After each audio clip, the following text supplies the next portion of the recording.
When we first bought this house, we loved it right away. It was such a good fit, but there was some stuff in it that felt really dated, especially the kitchen behind me here.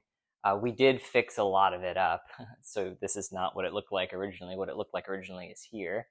But what we wanted to do together was we pulled together all these images from Pinterest and we got together all these ideas and we're trying to get this mid-century look. Um, and it worked pretty well. But unfortunately, when I was doing the remodel, my husband still had to be back in Seattle for work, and so he wasn't here to check the paint colors that I chose. We were trying to go for a green, and I could not, for the life of me, find the right color. So instead, I ended up with this kind of sagey blue, which has been great. I love the color, but it's not quite what we were looking for. So we decided that it's time to fix it up.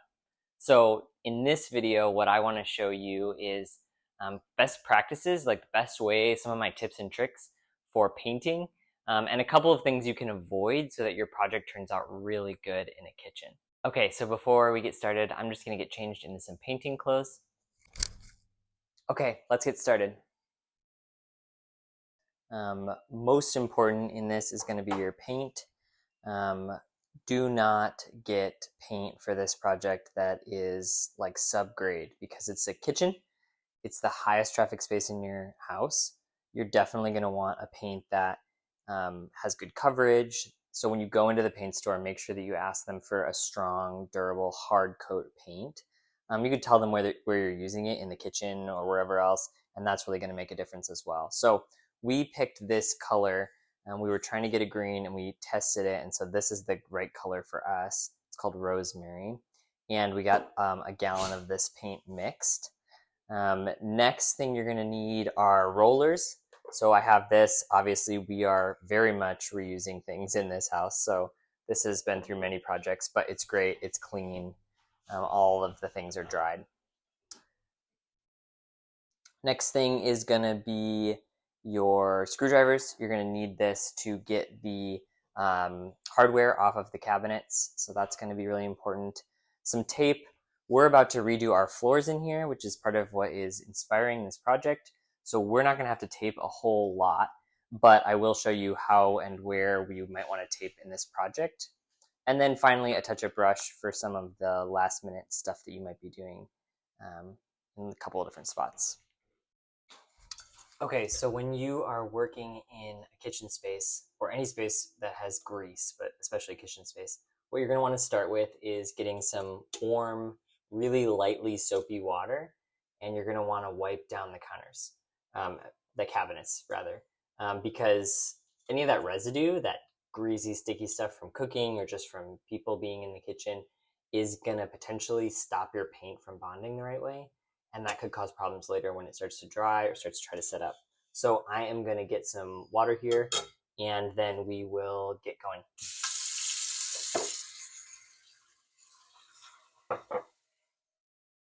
Quick pro tip, unload your drawers into laundry baskets or other boxes or milk crates or something like that. You may think that you can get it all done in one go, but chances are you're going to run into some problem or it's going to go slower than you want. And then your countertops are going to be completely unusable, which has happened to me before, until whenever you get the project done. But if you load into these laundry baskets, you can move your stuff around and then reload the drawers when you're ready. Okay, so now I'm going to take the hardware off and I'm going to take the doors themselves off. I'm going to leave my kitchen stuff in the cabinets. It'll look a little bit messy because it's inside of a kitchen cabinet, but it won't cause any problems because I'll be painting around it, so it won't be an issue. We're going to be pretty careful about our painting, so there shouldn't be any paint splattering or flying around that would affect any of the pots or pans. So what we're going to do is we're going to take these off, get the doors off, go out into the garage and get started painting. Okay, at this point, it's going to be a really good decision to put all the screws from the hardware into a cup so that you can have them for later and set those out of the way so that you aren't likely to misplace them. Okay, now we're to the fun part and we can actually start to paint these. So I've got my paint in my trusty Old Faithful bucket here, and we're just going to do all the flat bits first.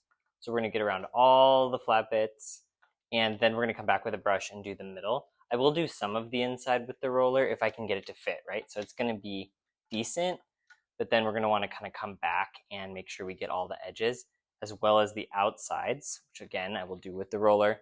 We're going to want to touch them up with the brush just to make sure everything is all covered. So here we go. Okay, so I will show you a little closer up here what we're doing. We've got this all ready. We're just rolling on all the edges because, like I said, we bought good paint. Hopefully you did too. We don't have to do very much because it goes on really, really nicely.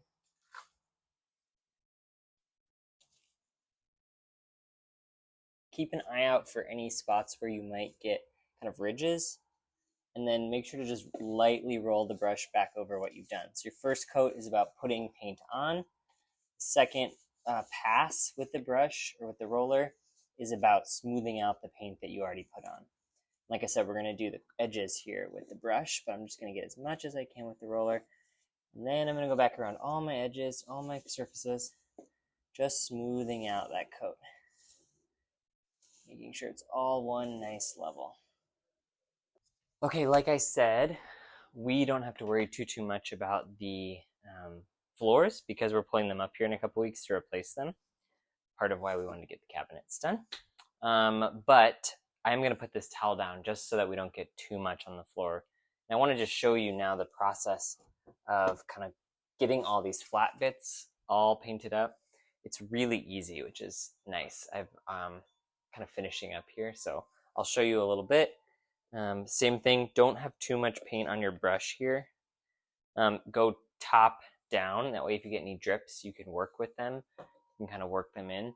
I'm just going to go and get every flat bit here. Being careful not to get too much or any paint inside the cabinet on any of my kitchen supplies. This coat is just about getting paint on, and then we'll spread it out with the second kind of dry roller.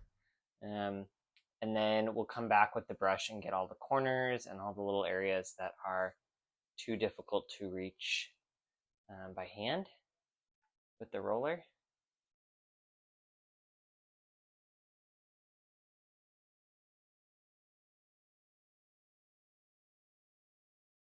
One area that I am going to tape is going to be around these handles that I can't get off of the surface here. So I'm just going to make sure to get all the way around them. Got a little extra tape. And that's just going to stop me from painting my silver handles green. I'm just going to do that. All of these. Otherwise, this project really didn't need much tape, which is kind of nice, honestly.